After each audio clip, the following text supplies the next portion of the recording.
Welcome to Myra Fairy Tales. On the edge of a kingdom where the river ran like a silver ribbon through fields of wheat and the hills kept their secrets beneath a quilt of heather, there stood a castle of pale stone and tall spires. In that castle lived a king who ruled with fairness and a queen who had long since passed into memory.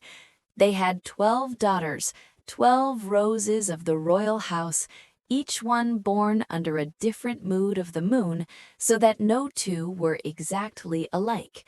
The eldest moved with the steadiness of dawn. The youngest laughed like sunlight on water. They dined together on long benches and walked the castle gardens in a slow procession, their hair braided with ribbons and wildflowers. They studied music, needlework, languages, and the gentle arts of diplomacy. They learned to curtsy properly and to speak kindly to the servants. Yet for all their training and all the courtly polish, there remained between them and the world a door none could open, a secret that fit them as naturally as a glove. Each night, when the household settled, torches dimmed, the great halls quieted, and the king retired to the privacy of his chamber, the 12 princesses would go to bed with their shoes neatly folded by the foot of each mattress. For they slept in one chamber together, a room filled with 24 little beds lined like the teeth of a comb, 2 rows of 12, each bed piled with soft quilts and feather beds, the air scented with lavender and rose. In the mornings, their shoes appeared impossibly worn, the leather scuffed and the soles thin as paper, as if they had walked 1,000 miles under the moon. The king noticed this with the frown of a man who cannot find a simple answer. He called his steward, his captains, and his wisest counselors to inspect the shoes, and everyone who saw them shrugged and looked away. The princesses, when asked, smiled and said nothing, or gave polite, airy answers that dissolved like mist. Rumors began to blossom among the servants. Perhaps the princesses walked in their sleep. Perhaps an invisible sprite borrowed their slippers for nocturnal revelry. The steward recommended extra locks and heavier bolts. The head lady-in-waiting suggested new nightgowns and warm milk before bed. The king tried gentle reprimands, then threats, then bolder measures. He ordered guards to keep watch outside the princess's door, placed a trusted maid by their chamber, and even within the iron-wrought key of the queen's inner room he kept a watchful eye. Yet every morning the shoes returned, more worn than before, as though the moon itself had scuffed them with silver dust. One autumn evening, when the leaves outside the castle windows had turned the color of old coins and the wind smelled faintly of sea salt from the distant coast, the king could no longer bear the mystery. He gathered his court beneath the great chandelier and spoke plainly.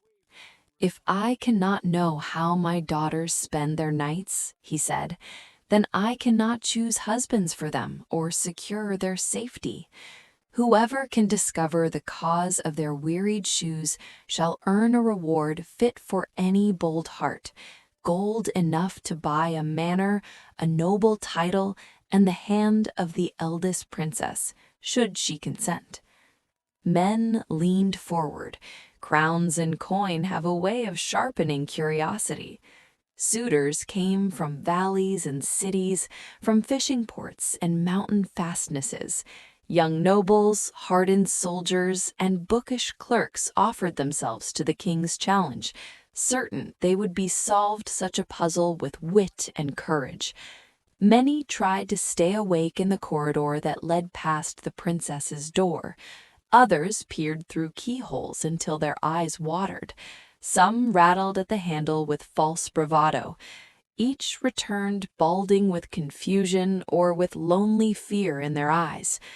One youth, confident in his strength, smashed the latch on the door and stood ready to reveal the secret.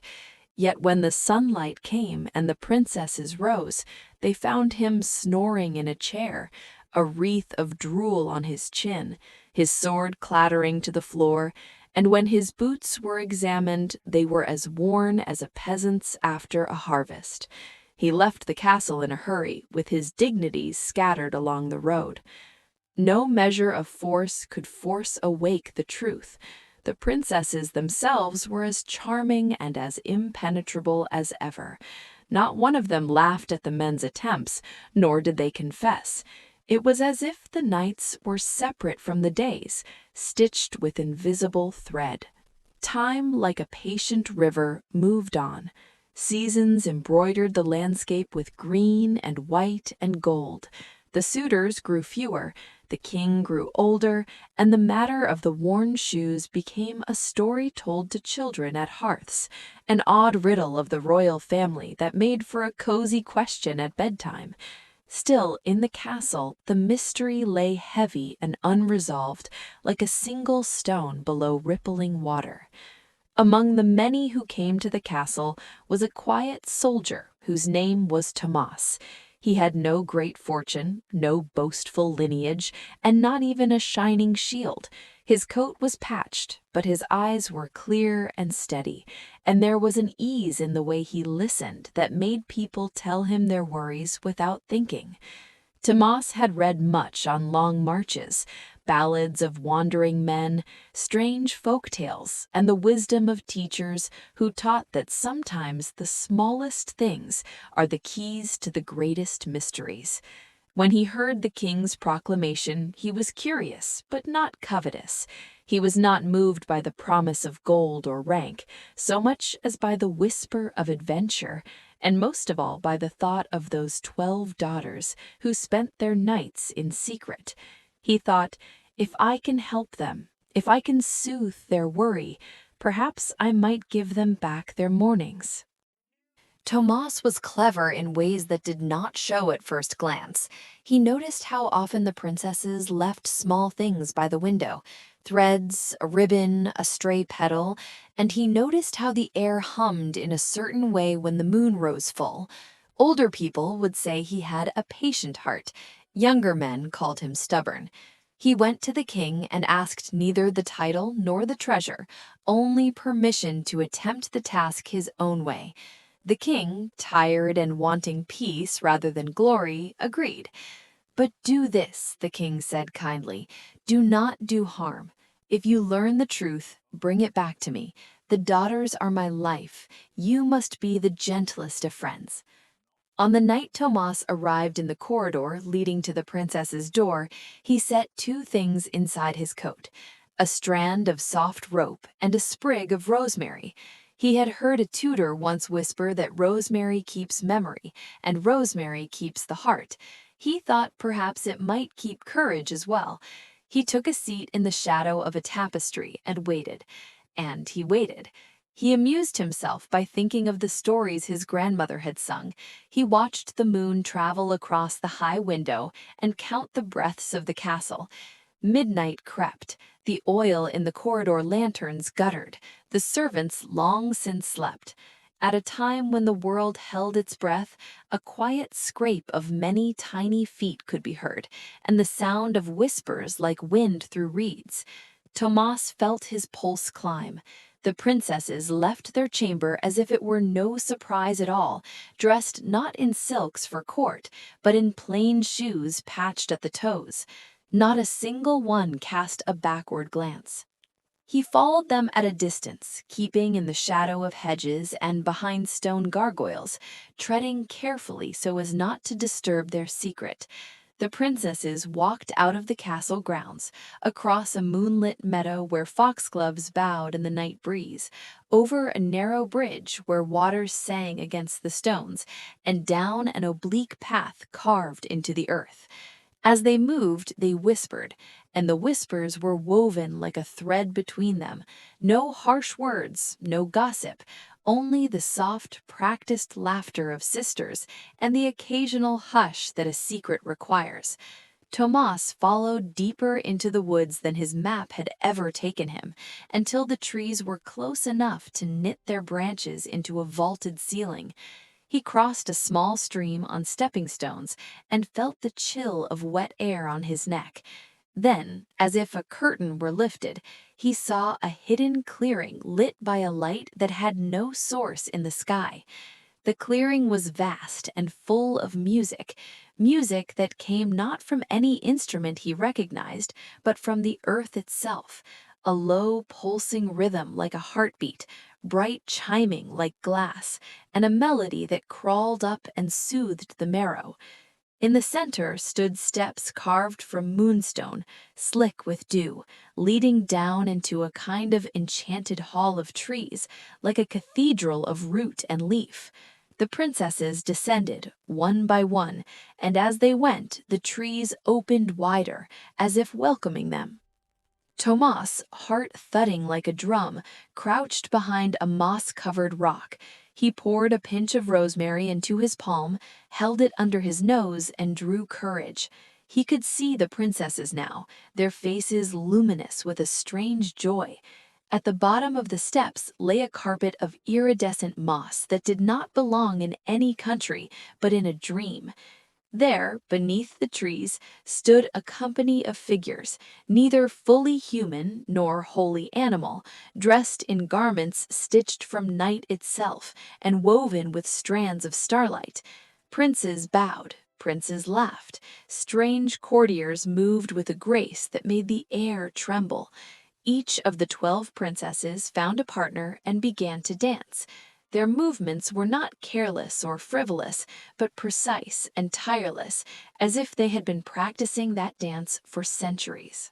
The shoes upon their feet, if Tomas could see them from his hiding place, were not the worn ones seen by the castle in the morning. They were slippers of embroidered moonlace, light as breath, but it was clear that the repeated hours of dancing would fray anything. Tomas watched in awe. Each princess took her turn in a circle where ribbons of mist spun around them.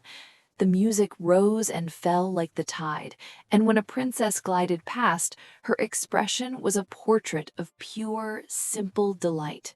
It was not wickedness or mockery that carried them. It was something deeper, an ache released by movement, a joy made of the moon's own hush. Yet Tomas also saw, with a slow tightening of his chest, that they were not mere revelers. Around the clearing, the ground bore marks of long passage. The trees' roots had been pressed into arcs. The dancing lasted until the sky grew pale. The princesses returned up the steps as dawn first touched the leaves. Tomas swept back the way he had come, his boots heavy with dew, his mind darting with questions. He had solved the riddle, he had seen their secret, but he had also witnessed something fragile and private. He had to decide then between ambition and tenderness. In the morning, he went to the king. He did not declare his discovery with the boisterousness of a man who had stolen a treasure. He spoke gently. "Your Majesty," he said, "I saw where they went." The king's face, lined and weary, brightened like a lamp. "Tell me," he said. Tomas described the clearing and the dancers and the garments of moonlight. The king's brow furrowed deeper and then softened. "They have found a world I cannot grant them by decree," he murmured, "and now we must choose wisely." He was not a man who wanted to seize beauty or shame his daughters. He wanted them safe, content, and fulfilled. Tomas's heart thudded. The promise of the hand of the eldest hung like a wisp of smoke in the air, an offer, a hope. Yet Tomas had not come for such things. He had come to protect, to keep, to help. Still, the riddles of honor and reward are old as humanity. The court, when told, called for cleverer tests. Some suggested that Tobias bind the princess's ankles with ribbons so tight they could not move. Others proposed that the soldiers sleep inside their room and watch. Tomas forewarned them gently. "There is more here than a trick or unsettled mind. They dance because they must. To force them will only hurt them. The king, who had begun to listen to his soldier, sighed. Then we shall do this with care. They agreed to approach the matter not with iron, but with gentleness. The king sought a way to discover the identity of the dancers who met the princesses in the hidden glade. If those partners were no danger, perhaps the mystery could be unthreaded safely. The court prepared a plan. Tomas would hide again, but this time not to spy alone. The king provided him with a garment of invisibility, rumored to have been woven by a hedge witch who dwelt at the edge of the marsh, and a single silver cord that would bind no harm but allow him to move through the dance unseen. Tomas accepted the cloak and the cord with a somber heart. He had seen the princesses in their truest, unguarded moment, and he did not wish to rob them of that. He asked only one favor, that should the princesses be free of malice, their secret be kept between the few who could protect them. On the night Tomas put on the cloak and crept to the glade, the woods felt as if they were listening. The moon poured down like a mild benediction. Tomas descended the steps and let the music fill him. He moved unseen and watched the partners in turn.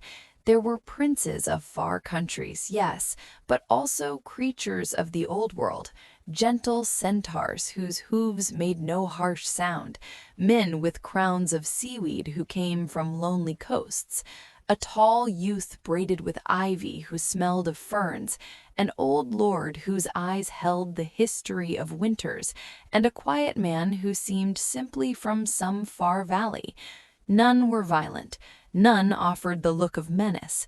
They danced with the princesses as one might dance with a beloved friend, carefully, respectfully, as if they were honoring something sacred within each partner. The scene had the hush of a temple, the abandon of confession. Tomas felt a relief so large it nearly overflowed him. He had feared for the girl's safety, had imagined sorcerers or harmful bargains. Instead, here was an exchange of joy older than courts. When the first blue of morning touched the treetops, the partners kissed each princess's brow and vanished as if the world itself had swallowed them. Tomas walked back cloaked in invisibility, the silver cord humming faintly at his belt. That day in the great hall, the king rose before all and spoke with a voice like hedgerow wind. He addressed his daughters not with accusation, but with care. "Daughters," he said, "I have learned what you have done. Tell me of it, if you will." The eldest princess stepped forward, eyes clear and shy as a fawn. She told of the music beneath the trees, of the partners who treated them with kindness, and of how dancing had become their sanctuary from the tiresome matins of courtiers and the small cruelties of being admired only for looks. The youngest spoke next and laughed like a peal of bells. One by one they told their tale. The king listened, and he did not feel anger as much as a complicated sorrow for the two worlds his daughters had straddled. The court, however, was not satisfied with stories and sweet words. Some counselors demanded to know the names of the foreign princes and the identity of the strange beings. "We must bring them by force to the court," they said. "We must make them swear fealty." The king shook his head. "If we do that, the dance will be ruined and the magic will flee." He turned to Tomas, who had stood quiet through the hearing. "We need a solution that honors both worlds," the king said. "What would you do, Tomas?" Tomas felt the crowd's eyes rest upon him, some expectant, some skeptical. He took a breath and spoke. "Let us ask the princesses to tell us which among their partners might be suited to marry into our land. If any are princes, we shall invite them openly with all due ceremony. If they are not of our world, then let us at least honor the joy they gave to the girls and ask that such dancing continue with a safe arrangement." The king liked the answer for its prudence and its compassion. Still, matters of marriage and alliance are never solved by sentiment alone. The eldest princess, the prize of the king's earlier proclamation, had watched Tomas with a measure of gratitude and curiosity. In her eyes there had been fear when he knelt and watched, and relief when he did not betray them. She spoke to her father and to him in a voice low with respect. "We do not seek to hide forever," she said. "We only ask that our nights be ours. If there is a prince who means well, let him speak openly. If there is no such man, then let us keep our secret and our sanctuary." Months passed like a gentle hand smoothing the creases of time. The suitors who had come seeking fame and reward dwindled. The king, who had never wanted his daughters to be pawns for politics, found a novel way. He arranged a festival unlike the first, a gathering of kindness rather than display, where the princesses could meet strangers without the weight of a throne hovering over them. He invited musicians, storytellers, and emissaries, and among them came several of the dancers' kingdoms, men whose faces Tomas recognized from the glade, and who carried letters of good intent.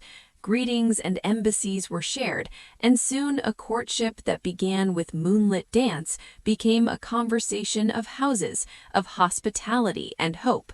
One by one, as the sun and seasons turned, brides were asked for and alliances were formed. The eldest chose not hurriedly, but with a calm heart. She married a prince from a coastal realm who respected her need for both gardens and secret glades. Another sister married a lord who loved books and who would every winter read aloud to her by the fire. The youngest married a cute shepherd who made her laugh at the way his dog would sleep on her feet.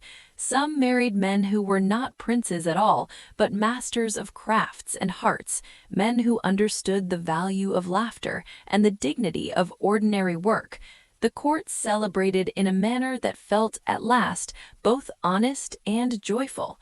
Tomas did not take the eldest's hand. He had never sought reward, but he took his leave with a gentle nod and a satisfaction that comes from having protected a trust.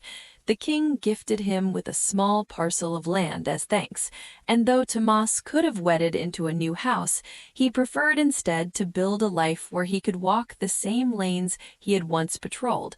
He would sometimes visit the castle gardens and see the ribbons braided into new hair. The princesses, once secrets and riddles, became mothers, patrons of music, and keepers of quieter traditions. They never stopped dancing. They merely moved their revelries into the bright hours where their children could watch them learn rhythm and remember the taste of moonlight. As for the glade, the older world and the new learned to keep a civility. The princes from the hidden court visited openly now with gifts and songs, sometimes placing an extra lantern near the path to guide the way. When the visiting men became stubborn with demands, a gentle refusal was given, for the secret had to remain an exchange of free will and of delight, not an obligation. The forest kept its hush. The trees remembered the steps of feet and the press of palms on moon-warmed moss. Years later, when the king's hair had silvered and the castle seemed to hold its breath for a different age, he would sit by the fire and tell children how sometimes the greatest gifts are those we protect rather than pry into. He would tell them of the soldier who listened and of the daughters who danced, and of how the court learned that love is not to be fabricated or commanded, but offered and chosen. The story moved into song, and then into lore. People spoke of the 12 princesses not as enigmas, but as women who loved fiercely and lived honestly. At dusk, when the air cooled and the thrum of the day's labor softened, one could still find a path where the moonlight lay like a silver scarf between the trees. If you walked there alone and walked with gentleness in your steps, perhaps you might feel the echo of a quick-footed dance, or hear, as if under a dream, a soft chime of laughter. And if the world was kind to you, You would turn and see a cluster of laughters, a procession of daughters and sons, of dancers and readers, moving through the gloaming in a new kind of peace, no longer fugitives from the day, but keepers of the night's marvelous secret, and teachers of a truth as old as the hills, that some joys are too precious for trophies, and some mysteries are worth guarding with the tenderest hands.